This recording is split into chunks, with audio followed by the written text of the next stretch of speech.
Hello, today we'll be reading My Weirdo School 6, Mayor Hubble is in Trouble by Dan Gutman, pictures by Jim Palett, and today we'll be reading with this little guy. His name is Christian, by the way. Today we will be reading the last chapter, chapter 12, The Runoff. Mr. Klutz was about to announce the winner of the election. We were all on the pins and needles. Well, not really. That would hurt. The president of the third grade is nobody! Everybody gasped. Nobody, I yelled. I'm sorry, said Mr. Klutz, but AJ and Andrea have both been disqualified. Why? Everybody was asking. I've been informed that Mayor Hubble was helping both of them, said Mr. Klutz. Officer Spence, arrest that man. Our security guard, Officer Spence, came running over to Mayor Hubble. You're under arrest, he said, as he slapped a pair of handcuffs on the mayor. On what charge? Demanded Mayor Hubble. Trespassing, stealing yard signs, contributing to delinquency of minors. But, said Mayor Hubble. Everyone started giggling because the mayor said but, which sounds just like but.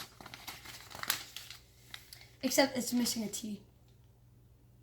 Grown-ups get mad when you say but. Nobody knows why. That's not fair, Mayor Hubble yelled at Officer Spence, as Officer Spence dragged him away. I'm not a crook, I tell you. I'm an honest man. I want my lawyer. After Mr. Klutz made the shut up victory peace sign and everybody calmed down, the teachers went around passing out slips of paper and pencils to all the kids. We're going to have a runoff election to determine the president of the third grade, Mr. Klutz told us. You can vote for anyone you want, as long as it's not AJ or Andrea. Andrea was upset that she was disqualified, but I didn't care. I didn't want to become president anyway. I just didn't want her to be president. We all voted again, and the teachers collected the slips of paper.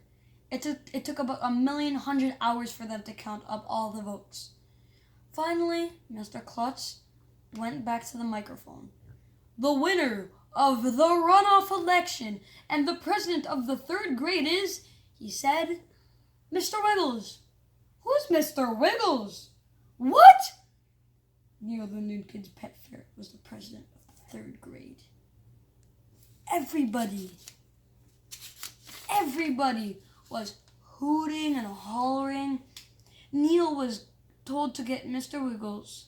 He went running to class and came back with Mr. Wiggles in his cage.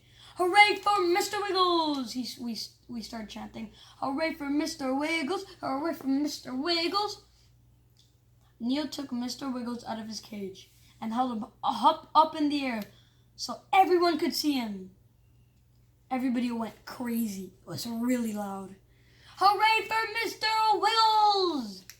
That's when the weirdest thing in the history of the world happened again. Mr. Wiggles must have been really excited about winning the election because he started doing his weasel word dance and jumped out of Neil's hands.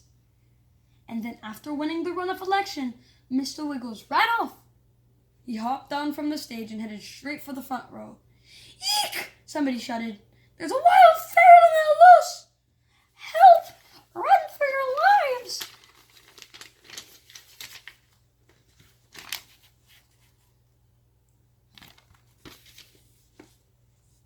Kids were screaming, yelling, crying, clawing each other, and knocking each other over to get out of the way. You should have been there. All in all, it sure made for an exciting election day. Maybe Neil will find Mr. Wiggles. Maybe grown-ups will stop saying blah, blah, blah. Maybe Andrea will invite me to her birthday party. Maybe people will stop running into doors. Maybe we'll go on a field trip to see the new Batman movie. Maybe people will stop talking about stumps all the time. Maybe Alexia will realize she's a fictional character. Maybe ladies will stop sticking babies in my face. Maybe I'll make a Mother's Day card for my mom next year. Maybe the guys will stop saying I love Andrea. Maybe Mayor Hubble will find a way to get out of jail again, but it won't be easy. Thank you for reading Mayor Hubble is in Trouble, My Reader School 6 by Dan Gutman, pictures by Jim Pala. I hope you enjoyed. Bye!